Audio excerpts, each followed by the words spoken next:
Hello friends, कैसे हैं आप सभी। स्वागत है आप सभी का एक नए वीडियो में, जिसमें हम बात करेंगे बीपीएससी टीआरई 3 डॉक्यूमेंट वेरिफिकेशन से संबंधित कुछ चीज़ों के बारे में, जिसमें हम ये जानेंगे कि ऐसी कौन कौन सी चीज़ें हैं जो कि आपको लेके जाना मैंडेटरी है, और साथ के साथ हम ये भी जानेंगे कि फाइल कैसी होनी चाहिए, कौन कौन से डॉक्यूमेंट्स आपके पास होने चाहिए, किन किन चीज़ों को आपको करने से बचना चाहिए और कौन सी चीज़ें आपके पास ज़रूर होना चाहिए। तो चलिए स्टार्ट करते हैं आज की वीडियो। सबसे पहले हम ये बात करेंगे कि आपके पास फाइल कौन सी होनी चाहिए। तो दोस्तों देखिए, बहुत तरह के फाइल मार्केट में अवेलेबल है। आज की वीडियो में मैं आपको दो टाइप के फाइल दिखाने वाली हूं। सबसे पहले मैं बात करूंगी फोटोकॉपी, यानी कि जिसमें आप अपना जेरोक्स रखेंगे या वाटरमार्क डॉक्यूमेंट रखेंगे। दोस्तों देखिए, कुछ इस तरीके का फोल्डर आता है। ये आई थिंक आपको 15 या 10 रुपए का मिल जाएगा। माई क्लियर बैग बटन फोल्डर कहते हैं इसको। ईजिली किसी भी स्टेशनरी की दुकान में आपको ये ईजिली अवेलेबल हो जाएगा। इसमें आप अपना जो जेरोक्स है या आपके जो वाटरमार्क्स डॉक्यूमेंट हैं उसको आप कलेक्ट करके इकट्ठा रख सकते हो। और दोस्तों देखिए, ये जो है यहाँ पे आप परमानेंट मार्कर ले लीजिए। वहाँ पे अपने नाम, रोल नंबर और बाकी जितने इंपॉर्टेंट मतलब जो भी आपकी डिटेल्स हैं वो आपको यहाँ पे फिल करके लिख लेना है। ये आपका सबमिट होगा। आप ऐसे भी फाइल ले सकते हैं, और जो गत्ते वाली फाइल होती है, वो दोनों फाइल जो है वो चल रही हैं। जो आपको सुटेबल हो वो आप ले सकते हो। अब हम बात करेंगे जो आपका मेन डॉक्यूमेंट, ओरिजिनल डॉक्यूमेंट है, वो आपको मैं फाइल दिखाने वाली हूँ। तो दोस्तों देखिए, ये फाइल मैंने इसको चूज़ किया है अपने डॉक्यूमेंट वेरिफिकेशन के लिए। इसमें आप जो है आसानी से, देखिए इसमें चैन लगा हुआ होता है। मैं आपको ओपन करके इसको दिखाती हूँ।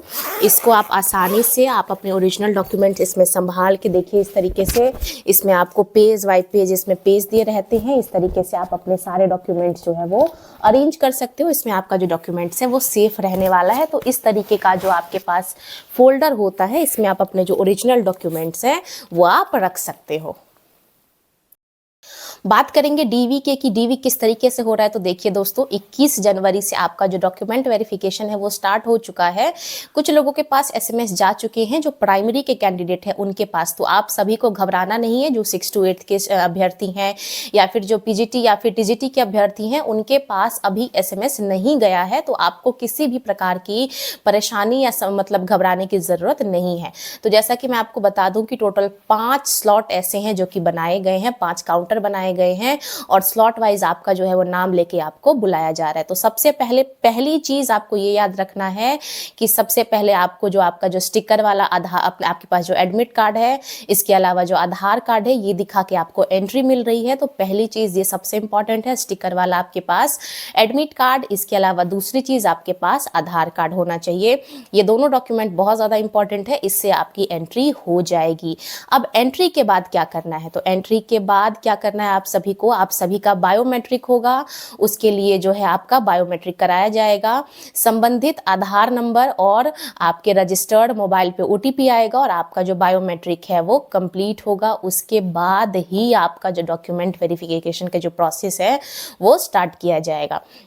जैसे ही आपका डॉक्यूमेंट वेरिफिकेशन जो है, आपका जो बायोमेट्रिक हो जाएगा, आपकी जो ओटीपी है वो आ जाएगी। उसके बाद सभी आपके जो अलग अलग काउंटर पे आपको ओरिजिनल डॉक्यूमेंट्स चेक होंगे, फिर आपका वाटरमार्क से उसको मिलाया जाएगा, और सिर्फ वही डॉक्यूमेंट्स जो है वो मांगे जा रहे हैं जो आपने बीपीएससी की पोर्टल पे अपलोड किया हुआ है। कुछ अभ्यर्थियों के ये भी डाउट है कि क्या हमें पासबुक भी लेके जाना है या चेकबुक भी लेके जाना है। तो देखिए दोस्तों, आपके पास अगर कोई भी पासबुक या चेकबुक है तो आप, ऑब्वियस सी बात है, आप उसको रख लें साथ में। अगर नहीं है तो भी घबराने की कोई ज़रूरत नहीं है। उससे आपको डाउटफुल कैटेगरी में नहीं रखेंगे, या उससे आपको कोई भी परेशानी नहीं होने वाली है। लेकिन हाँ, अगर आपके पास है तो आपको उसको मेरे हिसाब से ज़रूर लेके जाना चाहिए। दूसरी बात करेंगे हम, आपके पास आधार कार्ड मैंडेटरी होना चाहिए, पैन कार्ड मैंडेटरी होना चाहिए। ये दोनों चीज़ें आपके पास ज़रूर से होनी चाहिए। बात करेंगे कुछ इंपॉर्टेंट डॉक्यूमेंट की। तो जैसा कि अभी मैंने आपको बताया, आपके पास जो स्टिकर वाला आपका एडमिट कार्ड है नंबर 1, और उसके अलावा आपके पास आधार कार्ड और पैन कार्ड, ये 3 चीज़ें मैंडेटरी होनी चाहिए। अगर मैं बात करूं एजुकेशनल डॉक्यूमेंट्स की, तो सबसे पहले आपके पास 10th की मार्कशीट। अगर आप सीबीएसई से पास आउट हैं तो मार्कशीट और सर्टिफिकेट आपका कंबाइन होगा, और अगर आप अदर बोर्ड से हैं तो आपको मार्कशीट और सर्टिफिकेट ज़रूर होना चाहिए। 12th की मार्कशीट और सर्टिफिकेट, इसके अलावा जो आपने ग्रेजुएशन किया है उसके फाइनल ईयर की मार्कशीट, और उसकी जो डिग्री यानी कि जिसको हम सर्टिफिकेट भी कह देते हैं आम भाषा में, वो भी आपके पास होना चाहिए। उसके अलावा मैं आपको बता दूं तो उसके अलावा आपके अगर आपने पीजी किया हुआ है, एमए किया हुआ है, या फिर अगर आपने पीजीटी के लिए अप्लाई किया है तो वो भी आपके पास डॉक्यूमेंट होना चाहिए। इसके अलावा जो भी आपने डीएलएड किया है या अगर आपने बीएड किया है तो उसकी भी आपके पास मार्कशीट और डॉक्यूमेंट्स होने चाहिए।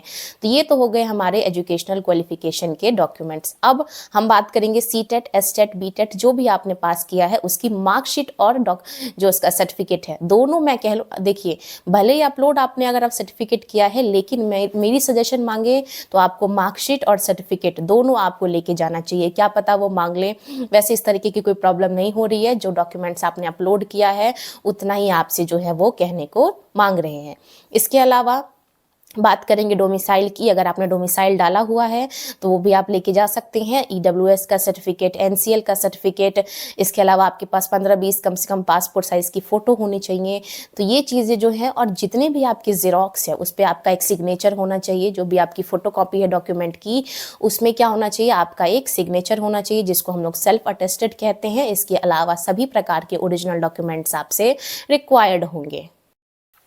कुछ अभ्यर्थियों के प्रश्न ये भी हैं कि अगर हमारा ईडब्ल्यूएस या फिर एनसीएल या फिर डोमिसाइल एक्सपायर हो गया है तो क्या करें। तो देखिए इस कंडीशन में वो लोग क्या कर रहे हैं, अगर आपका जो लास्ट डेट था फॉर्म फिल करने की, अगर उससे पहले का अगर आपका है और अब आपका एक्सपायर हो गया है तब तो चल जाएगा। लेकिन अगर आपने फॉर्म फिल करने से पहले ही अगर आपका अप्लाई हो चुका है, वो एक्सपायर हो चुका है, उस चीज़ के लिए आपको वो जो है वो डाउटफुल कैटेगरी में रख रहे हैं। इसके अलावा बात करें अगर किसी के नाम में कोई दिक्कत है, किसी ने कुछ गलत अपलोड किया कर दिया है, या फिर किसी ने कुमारी या फिर कुमार किसी भी इस तरीके की प्रॉब्लम्स हैं, तो देखिए इसके लिए क्या कर रहे हैं लोग, कुछ लोग जो है वो अफिडेविट बनवा रहे हैं। अब जो अफिडेविट बनवा रहे हैं उसमें भी एक समस्या है कि भैया कौन सा अफिडेविट बनवाएं। कुछ लोग कह रहे हैं कि हम एनसीएल वाला जो नोटरी वाला होता है वो बनाएंगे, कुछ कह रहे हैं मजिस्ट्रेट वाला। तो देखिए हर जगह नोटरी वाला जो है वो नहीं ले रहे हैं। मजिस्ट्रेट वाला जो एफिडेविट है वो आपका हर जगह वैलिड होने वाला है, लेकिन नोटरी वाला सर्टिफिकेट जो आपका एफिडेविट होता है वो हर जगह नहीं मांग रहे हैं।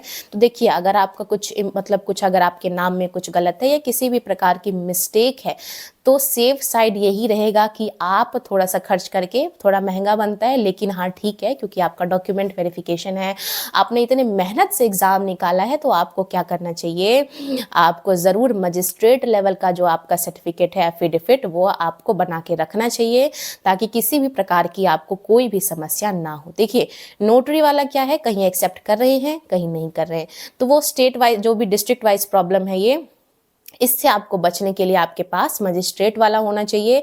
ये जो मजिस्ट्रेट वाला है ये हर जगह वैलिड है। तो ये कुछ इंपॉर्टेंट जो थे वो आपके डाउट्स थे। इसके अलावा अगर आपको कोई भी डाउट है तो आप उसको कमेंट सेक्शन में ज़रूर पूछ सकते हो। मैं सबके डाउट को आंसर करने की जो है वो कोशिश करूँगी। इसी के साथ वीडियो को यहीं पे अंत करेंगे। जल्द मिलेंगे किसी नेक्स्ट वीडियो के साथ। वीडियो में बने रहने के लिए धन्यवाद। वीडियो पसंद आई हो तो वीडियो को लाइक करना, बिहार शिक्षक भर्ती परीक्षा तथा तमाम खबरों को जानने के लिए चैनल को सब्सक्राइब करना।